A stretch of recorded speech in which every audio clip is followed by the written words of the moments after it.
এটা একটা ষড়যন্ত্র। কে করেছে এই ষড়যন্ত্র আমরা জানি না।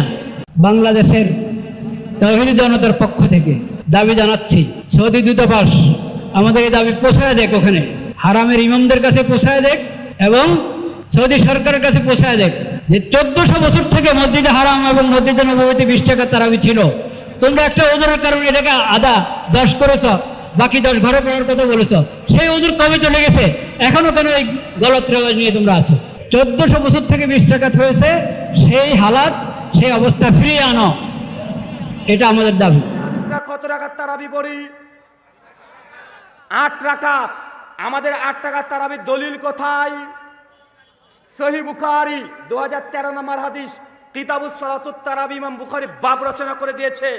আমাদের আয়েশা বর্ণনা করেছেন যে রমাদান ওলাফি গয়রিহি আলা ঈদ আশরা রাকা, আল্লাহ নবী রমজান মাস এবং রমজান মাস ব্যতীত 11 রাকাতের বেশি তিনি পড়তেন না।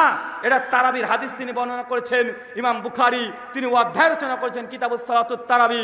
হানাফি ভাইরা যারা 20 টাকার তারাবি পড়ে তাদের 20 টাকাতের দলিল নাই, বুখারীতে নাই। চ্যালেঞ্জ করলাম, বুখারী থেকে একটা দলিল দেখাতে পারবে না। শুধু বুখারী বলছেন, মুসলিম থেকে দেখাতে পারবে না।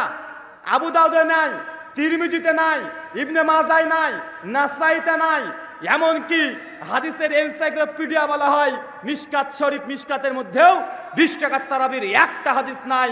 তবে 20 টাকাতের হাদিস সেই বুখারী, মুসলিম, আবু দাউদ, তিরমিজি, ইবনে মাজাহ, নাসাই আছে না নাই? কথা বলেন।